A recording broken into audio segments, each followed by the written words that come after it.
आज की कहानी है मकड़ी, चींटी और जाला। एक मकड़ी थी। उसने आराम से रहने के लिए एक शानदार जाला बनाने का विचार किया और सोचा कि इस जाले में खूब कीड़े मक्खियाँ फंसेंगी और मैं उसे आहार बनाऊंगी और मज़े से रहूंगी। उसने कमरे के एक कोने को पसंद किया और वहाँ जाला बुनना शुरू किया। कुछ देर बाद आधा जाला बुना कर तैयार हो गया। यह देखकर वह मकड़ी काफ़ी खुश हुई कि तभी अचानक उसकी नज़र एक बिल्ली पर पड़ी, जो उसे देखकर हंस रही थी। मकड़ी को गुस्सा आ रहा था और वो बिल्ली से बोली, हंस क्यों रही हो? तो बिल्ली बोली, मतलब हंसूं नहीं तो और क्या करूं? यहाँ मक्खियाँ नहीं हैं। ये जगह तो बिल्कुल साफ़ सुथरी है। यहाँ कौन आएगा तेरे जाले में? ये बात मकड़ी के गले में उतर गई। उसने अच्छी सलाह के लिए बिल्ली को धन्यवाद दिया और जाला अधूरा छोड़कर दूसरी जगह तलाश करने लगी। उसने इधर उधर देखा, उसे एक खिड़की नज़र आई और फिर उसमें जाला बुनना शुरू किया। कुछ देर तक वह जाला बुनती रही। तभी एक चिड़िया आई और मकड़ी का मजाक उड़ाते हुए बोली, अरे मकड़ी, तू कितनी भी बेवकूफ़ है।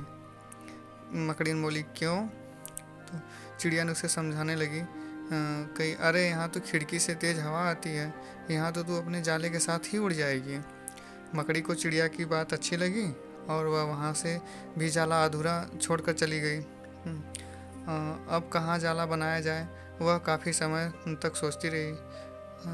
अब उसे भूख भी लगने लगी थी। अब उसे एक अलमारी का खुला दरवाज़ा दिखा और उसने उसी में अपना जाला बुनना शुरू किया। कुछ जाला बुना ही था, तभी उसे एक काकरोच नज़र आया, जो जाले को अचरज भरे नज़रों से देख रहा था।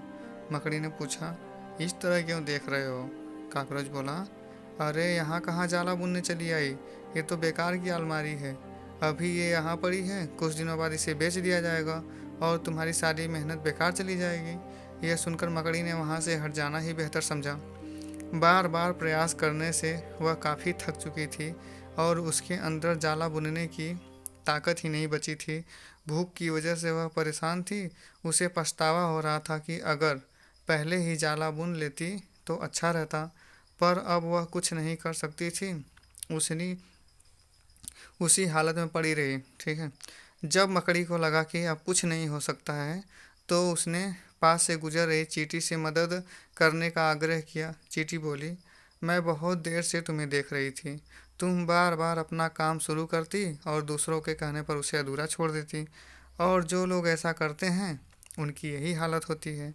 और ऐसा कहते हुए वह अपने रास्ते चली गई और मकड़ी पछताती हुई निढाल पड़ी रही।